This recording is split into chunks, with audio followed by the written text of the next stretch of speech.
Hello, we're back. More ticket booking drama with ATG. I'm going to the theatre on Friday. Today is Wednesday.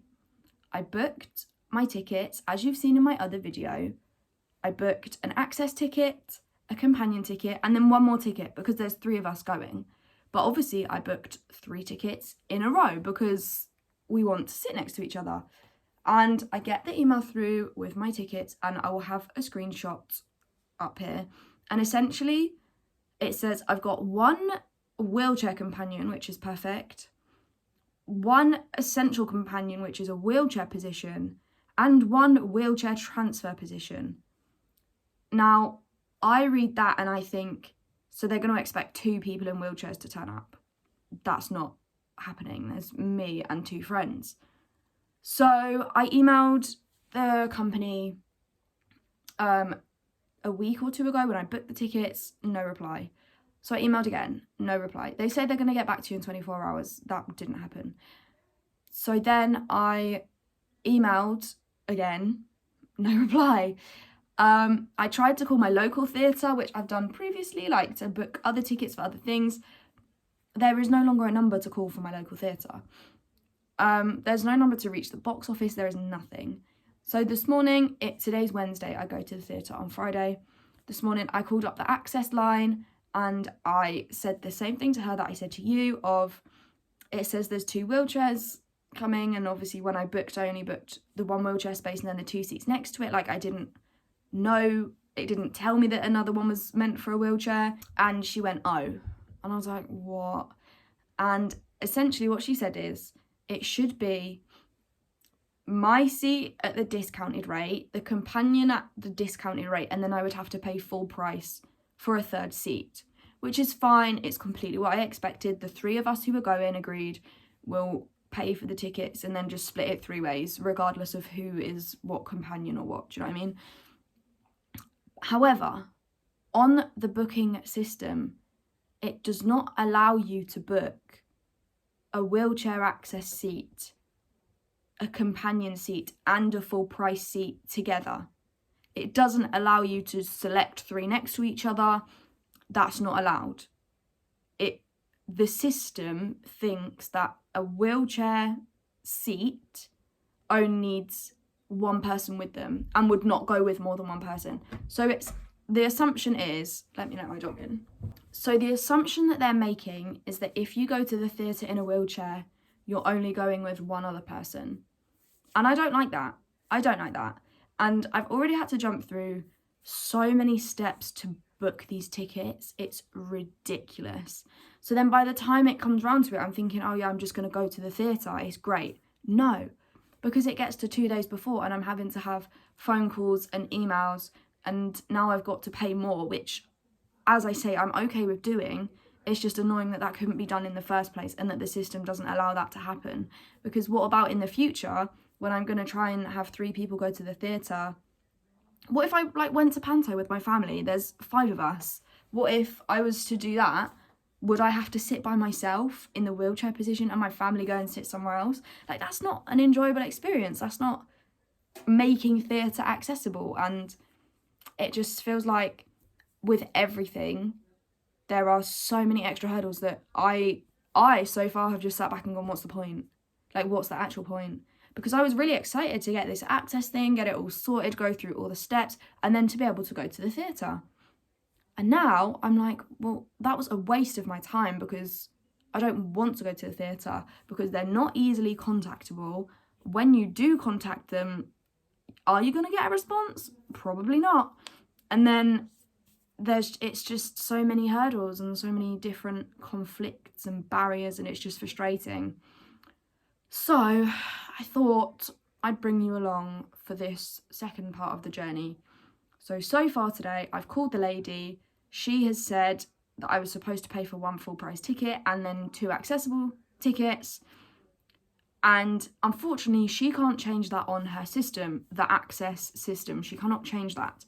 So she has had to contact my local theatre and said that hopefully they will get back to us. I said, am I still going to be able to have the same 3 tickets? Like, are we still going to be able to sit together? And she said, I don't know. So that's that. Another thing that I've only just thought of is that accessible seats are in the most expensive part of the theatre, because that's where you can see from, that's where there's no steps to get to anywhere. So I'm going to have to pay for the most expensive seat in the theatre next to us, which feels ridiculous, because if the three of us were booking and we didn't have a wheelchair, we would obviously not be in those seats. We would not, I think it's like £85. We would not pay £85 for a seat in the theatre. No chance, okay? We would have paid like 20-30 quid sat further back. But because I'm in the wheelchair and I'm going with friends, we now have to pay the most expensive. Being disabled is frustrating. Being disabled is long. I think that's the best way to describe it. Everything is long because you just have to do so many more things and think about so many more things. So I'm currently waiting for a call back from the theatre or this lady. I don't really know. Let's see if I actually make it to the theatre. It is the next day and it is 11:56 a.m. and I just had a phone call from the same lady who called me yesterday saying she's managed to get through to the venue and there is going to be a price difference and I believe they're going to have to change our seats. She said, if the three of you still want to sit together, then are you able to transfer out of your wheelchair? And I said, yes. So she's going to call them and then call me back. I have no idea what's happening. That's literally the only information she gave me. So she's calling them and then she's going to call me back. And with that, the lovely lady called me back. She apologised for everything. Like, she's called me like 4 times. And she joked and she was like, I'm going to add you to my Christmas card list at this rate. She's Northern and I love Northerners, obviously. So she was friendly. It obviously wasn't her fault, the whole situation. We've ended it at the same 3 seats. I just had to pay £40 extra, 45, something like that. So that was okay, got my card, did that over the phone with her, all good. I said, how can I avoid this happening in the future? And essentially, the answer is I have to call up and book every time, which is okay and like it's doable. It's just, why can't I just go on the website like everybody else? Do you know what I mean? It's kind of frustrating, but I'm getting really used to everything being frustrating. Although, a positive that I forgot to mention, well, positive, negative, depends how you take it. Oh, actually, I can't remember if she said that or not. When she called me last time, she said I'd have to transfer out of my wheelchair. But now I don't know if I do or not. So that's a bit nerve-wracking. I'm going to get there and not know if I'm transferring out or not, which is, like, it's fine. I have no problem doing that. It's just better to know. That was me, I kicked that. I have this feeling that I'm developing anxiety, which is weird because I'm not, like, I've never been an anxious person. But when you bring the wheelchair into it, there is just so much anxiety. And, like, now because I don't know this one detail, I'm like, rah. Like, I just want to know everything. And that is definitely something that I found with my wheelchair. When I use my wheelchair, I get really tunnel visioned. I get, like, this has to happen this way, and if it happens a different way, I can't handle it. I need to know how it's going to happen. And that's difficult because, for example, let's say I was booking a train ticket and I was in my wheelchair. I'd go, right, well, I'm booking this ticket. I'm going to book this assistant to get from here to there. But are they going to turn up? I'm not in charge of them turning up. And they can't guarantee me that they're going to turn up, like they might not. So anytime I've pulled into a train station with the wheelchair, my heart has been beating because it's like, are they going to be there or are they not? And I don't know how I'm going to get over that. I have no idea because it's something I'm going to have to get over, but I'm not sure how that will happen. All in all, theatre's booked now. So I'm going to see Charlie and the Chocolate Factory. By the time you're watching this, it's over. And by the time you're watching this, I probably don't live in the same place anyway. So that's that. I went and saw Charlie and the Chocolate Factory. I might put a few clips in, or I might not. We made it. I'm on the end, transferred out of the seat. So ready. I'm here with Jasmine and Scarlett. We've come to the theatre together. Seen Charlie and the Chocolate Factory. I think I've already said that. So that's the stage, and this is our seats. How good is that? we're so close. So this is the whole row E, is the access row. My wheelchair went through these doors. She like took it out of the doors. So God knows if I'm ever gonna get that back. So I'm in the car, it is after the show, and I would do it again, especially with the two people I went with. We've been friends forever, we've grown up together. I trusted them. My wheelchair wasn't brought to me at the interval. Sorry, my hands are, it's so shaky. My chair was not brought to me at the interval, which was kind of disappointing.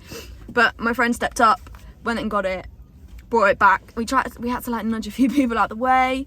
And then we went to the toilet, and at the toilet there was someone already in there, which is fine, so I waited. But the queue for the normal toilet goes like past the disabled one, so all the women like saw me waiting. And I was waiting, and then the person came out of the toilet and a mum ran in with her son like before I could. And I was a bit like, oh, okay. So that was done. And then the girls who I went with were in the queue, and they like, the queue had gone down to the point where we were at the same wait point, and they went, is that person still in there? I went, no. They went, who's in there? I went, our mum ran in with her son. I went, she is about to feel so bad when she comes out of this door. Obviously I'm joking, like I don't want anyone to feel bad, but it was just funny because she was going to walk out of there and see me in a wheelchair and think, oh God, because no one else took their kids in front. Like, I mean, 2 people out of the whole audience, and I think that theatre seats like a few thousand, like at least 1,000, quite a few. So yeah, that was funny. But then all was well. I got out of the toilet, went back to the seat, transferred out of my chair. The only thing I'd say is if the armrest on the chair lifted up, that would be better, because a lot of people wouldn't be able to stand up and swing around it like I could. Like a lot of people would have to transfer seat to seat. But like, all in all, I had a great experience. I said to the girls, I was like, I should do this more often. I should do this again. And I would 100% do it with them. I said to them, I get stressed before I do the things, but doing it with them, the things that went wrong, we laughed about it. Like, we laughed about the woman in the toilet. We laughed about the chair not being brought. Like, we were able to laugh about it. And that's what counts, I think, at the end of the day, is your ability to laugh in the face of adversity. No, I just think, yeah, that was really good. I was really happy. Show, I'll keep my opinions to myself, but I will definitely be going back to this specific theatre in the future, although I'm about to move across the country, so it'll be a completely different theatre, but we'll see. I'm very proud of myself for going tonight. I'm pleased I went with these girls. I'll be going with them again, and we were even talking about like things that we could do in the future, like going to a concert, looking for Beyonce tickets, things like that, because I said having a laugh with them made it so much better and so much less stressful. But it's late, it is 9:52, way past my bedtime, so I'm heading home. But thank you for coming along with me on this whole debacle. We finally got there. I've ticked something off of my list. It is ticked, it is done. Very proud of myself. Thank you for watching. Stick around, subscribe if you want to see me do more things, because I will be doing more things, I promise. See you in a bit.